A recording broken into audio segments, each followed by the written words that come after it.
In this video, we're going to learn about dynamic buffers in Unity DOTS. This is how we can hold a list of multiple values inside of our DOTS component. We're going to learn about dynamic buffers and use it so our player can target multiple enemies at once.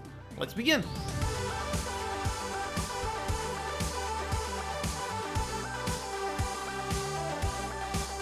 Hello and welcome, I'm your Code Monkey, and this channel is all about helping you learn how to make your own games with in-depth tutorials made by a professional indie game developer. So if you find the video helpful, consider subscribing. Okay, so here we are working with Unity DOTS and ECS. So first of all, if you're not familiar with DOTS and ECS, check out the videos linked in the description. Now, as you know, we can only store certain types inside of our ECS components. Mainly, we can only store value types and no reference types. So for example, that means we cannot hold an array or a list. However, there is one way we can store a list of values with variable size, and that's with dynamic buffers. This video is made possible thanks to these awesome supporters. Go to patreon.com/unitycodemonkey to get some perks and help keep the videos free for everyone. Now first we're going to learn what are dynamic buffers and how they work. Then at the end we're going to go through a nice demo with a player character that attacks a single enemy, and we're going to use dynamic buffers to make him attack multiple enemies at once. Okay, so let's try it out. Here I am in my basic empty scene. Now the first thing we need is to define a buffer element. So this is a type that we're going to store inside of our dynamic buffer. So here let's just make a new C# script and call this our int buffer element. Okay, now in here we're working with ECS, so let's get rid of all of this. Instead we have using unity.entities, and now our int buffer element will implement iBufferElementData. So this is the interface that handles buffer elements, and now inside let's just have a public int and call it value. And in here, as always with ECS, this is not a class but rather a struct. So we have our struct implementing buffer element data, and inside we just have a simple int for our value. Now let's make an entity to test this out. Back in the editor, let's just make a new C# script, just our testing, and let's make a game object and drag our testing script. Okay. Now in here, let's test out by making a very basic entity.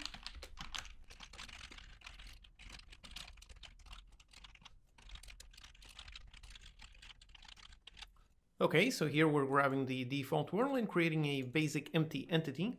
And now in here we can start by adding our buffer element. And now the way we do that is we use our entity manager and we call the function add buffer.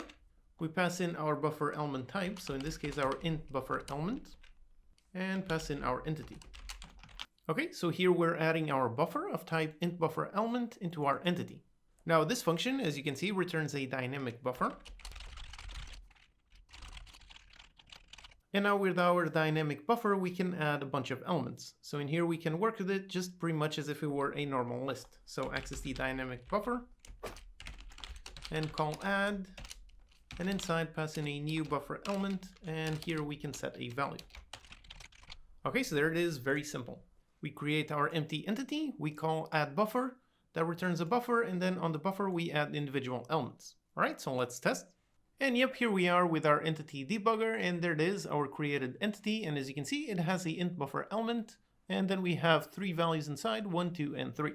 So just like this, we have a component with a variable size. Awesome. All right, now back into our code.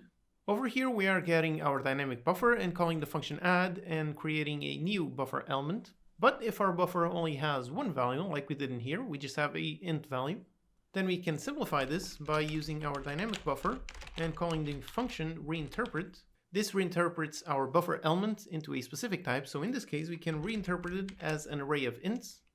So this returns a dynamic buffer of the new type int. And now here we can use this buffer directly with ints without having to create int buffer elements. So for example, let's access the buffer on index 1 and change it from 2 and put it into a 5. All right, so let's test. And yep, there's our entity with a 5 on index 1. So this is a helpful way that we can easily work with the underlying value instead of always having to create a new buffer element. All right, now another thing that we can do is simply cycle through all of the values in a dynamic buffer. Okay, so here we're doing a normal for as if we were working with a normal array. So we simply start on 0, go until the dynamic buffer.length, and in here we're just increasing the values. So very simple, as if it were a normal array, and let's see. And yep, over here we can see that all of the elements have increased by 1. Alright, so here we saw a bunch of operations that we can do with a dynamic buffer. And in order to do them, we need to access the actual dynamic buffer reference. So right now we're getting it because we get it as soon as we add a buffer to our entity. But let's say we're running this code elsewhere other than when we add our buffer. And the way that we can get our dynamic buffer, we can simply ask our entity manager, in order to get the buffer, pass in our buffer type, which is our buffer element type, and pass in the entity. So just like this, first we're adding our buffer into our entity, but we're not storing the return value from this. Instead, then we ask the entity manager to get the buffer, we pass in our buffer element type, and pass in the entity, which returns a dynamic buffer. And then we can do everything we've done previously. So for example, if you're working inside of a system, you do an entities for each, you get a reference to the entity, and with the entity manager, you can get the buffer from that entity. Now another thing, as you saw, the buffers have expandable size. So in here, I can add as many elements as I want. However, that also comes at a cost. As you increase the size past its capacity, it has to allocate new memory and copy the previous elements into the new memory location. DOTS is all about performance and efficiency, so obviously you want to avoid this as much as possible. And to reduce the chances of that happening, you can define a size for your buffer. So over here in our int buffer element definition, here we can add the attribute internal buffer capacity, and this one takes an int for the capacity. So this is how many buffer elements we want to store in our buffer. And for the example, let's say just 5.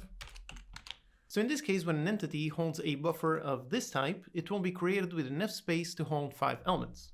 So you can still do whatever operations you want on the buffer, and as long as the elements remain within 5, you will not see massive performance dips. On the other hand, you can still go past this amount if you absolutely need it, but if you want your code to be as fast as possible, then you should pick a number that will do for your use case. Okay, now let's look at how we access a buffer from inside of a system. So let's create our script and call this our test buffer system. Okay, now inside let's make this a component system.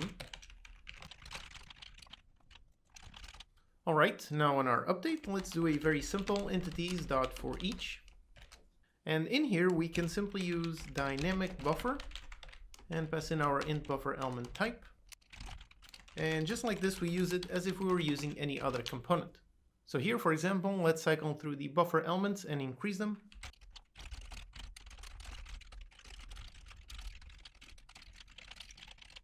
Alright, so here we cycle through our normal buffer, so we're not even reinterpreting, and we're simply increasing the buffer value. And yep, there it is. Over here in our entity debugger, we can indeed see all of our values constantly increasing. So this is how you use a dynamic buffer inside a entities for each. Now, so far, we've been adding buffers directly by writing the code, but we can also use the conversion workflow in order to make it in the editor. So over here, we have our int buffer element. And now for most elements, if you implement iComponent data, you can also add the generate authoring component. So you add this attribute and then you can simply drag the script onto your game object. However, as of right now, this does not work for iBuffer element data. So in this case, we need to handle the conversion ourselves. So let's make a new script and call this our int buffer element authoring. This will be our authoring component. And now in here we add using Unity.entities and we implement iConvertGameObject to entity. And we have a public int for our value. Now when we convert our entity, we use our dest manager in order to add a buffer of type int buffer element into our entity.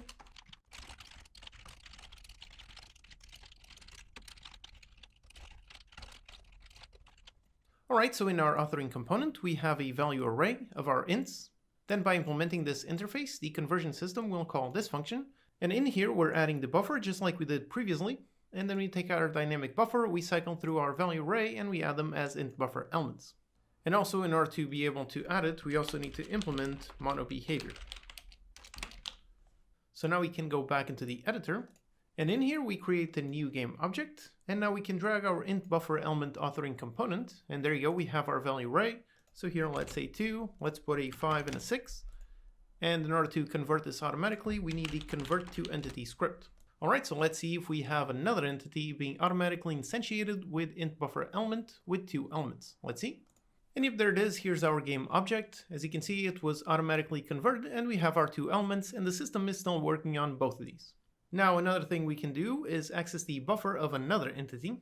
So over here we made our system modify the dynamic buffer of that specific entity, but another thing you can do is access the buffer of another entity.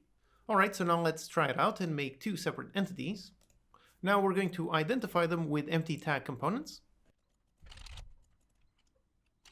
So here I created two scripts, tag Alice and tag Bob. Now these are simple tags, so just completely empty tag components. In order to use them with the conversion workflow, we automatically generate the authoring component. Alright, we have both of our tag components. So here this object, let's name him Bob, and we drag the Bob tag, and another one for the Alice, and drag the tag Alice. Alright, so now we have two different components. We have Bob and Alice. And for now, let's remove our old testing component, and let's go into our test buffer system. And here, let's make a new system, call it our test buffer from entity system. And now here, let's cycle just through Bob. So we do entities dot for each. But before we do our for each, we add the filter with all of type tag Bob. So here we're only going to cycle through the entities that have the Bob tag, which is only one. And now here we want to get the buffer from Alice. So to do that, we use the function getBufferFromEntity, and we pass in our int buffer element. This, as you can see, returns a buffer from entity. And now the way that we access the buffer from a specific entity is essentially using this like an array. And as the array index, we need to use an entity. So in order to get the entity from Alice, we could do it by several ways. For example, we could store a component inside of Bob containing a reference to Alice's entity, or we can just do a very simple entities.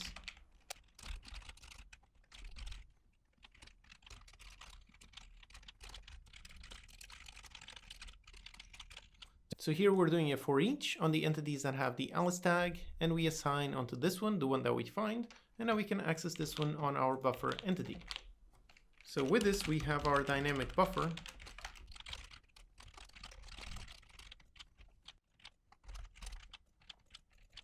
And now here we just increase it as previously. So now let's test. Alright, so here we are, we have Bob and Alice, and as you can see, Bob has the buffer elements, but they do not change, but Alice, and yep, there you go, the buffer elements stored inside of Alice are constantly increasing. So this is how we access a buffer from a different entity. We just get buffer from entity, pass in our buffer element type, and then we access it as if accessing an array using the entity as the index. Alright, now let's look at dynamic buffers inside of jobs. So let's make a new script called test buffer job system. Alright, here we have our basic job component system. And now let's create a job. Now here we implement iJob for each with entity underscore EB. So that's the one that takes in the element buffer. And we pass in our specific type. So in this case, our int buffer element. And here on the execute, as you can see, it takes in a dynamic buffer. So on definition of the job, you pass in the buffer element, but in here you receive the dynamic buffer that contains our buffer elements. And then here you can play around with it the same as previously. Then down here we make a new job. Alright, here it is. Let's test. And yep, here we have both of our entities with the dynamic buffer elements constantly increasing running on a job. Awesome. Okay, so we covered a bunch of different uses and actions we can take with dynamic buffers. Now over here I have an interesting scene to demonstrate the use case of dynamic buffers. So right now over here is my player, and you can see a bunch of zombies being spawned and moving towards him. After 2 hits they die, and as you can see the player can only attack a single zombie at once. So after a while he becomes completely overrun. So he only has one active target, and only when that target is dead does he try to find another. So essentially we have a system looking for the closest target and storing that target entity in a component in the player. So here you can see the component, the player single target of type component data, and simply contains a target entity. Then we have the targeting system. It simply cycles through all of the zombies and looks for the closest one and sets that target entity.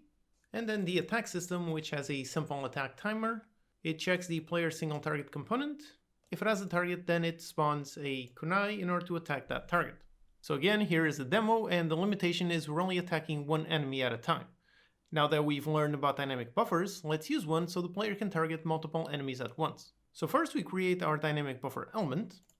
So let's create a new script, call this our player target element. And inside we're going to implement our interface.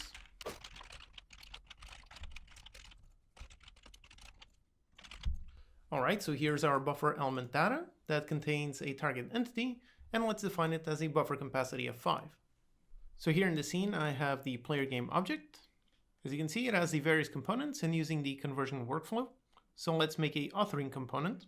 So let's make a new script, call it our player target element authoring. And let's do the same thing that we did with our previous authoring component. Except in here, all we want is to add the buffer, so we do not want any public fields. Instead, we are simply going to go into our entity manager, and we add our buffer, of this case, the player target element. So all this authoring component does is add an empty buffer. And in the editor, we just select the player and drag our authoring component. And there you go, now this entity will have a player target element buffer. And over here on the targeting system, we were cycling through the player single target. And let's modify this to work with our dynamic buffer element.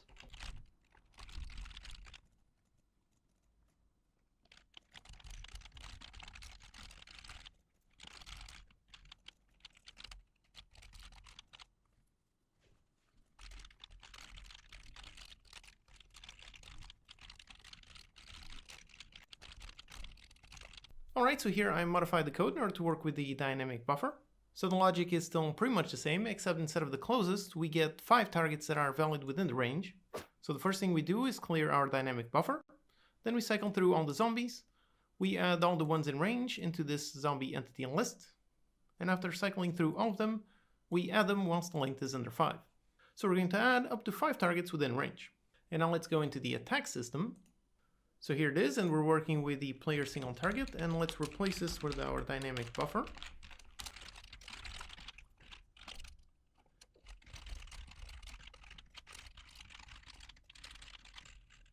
And here we do pretty much the same thing, we just cycle through our dynamic buffer. Okay, so we have changed everything from working with a simple component to working with a dynamic buffer that holds multiple components. So now let's test and see if he attacks more than one enemy. Alright, so here we are, and yep, you can indeed see the player attacking multiple enemies at once. So as they get within range, up to 5 enemies are going to be attacked instantly. So here you can see a practical application of how we took one system that supported a single target and updated it to support multiple targets. So now you know how to use dynamic buffers. So go ahead and build your awesome DOTS games. This video is made possible thanks to these awesome supporters. Go to patreon.com/UnityCodeMonkey to get some perks and help keep the videos free for everyone. As always, you can download the project files and utilities from UnityCodeMonkey.com. Subscribe to the channel for more Unity tutorials, post any questions you have in the comments, and I'll see you next time.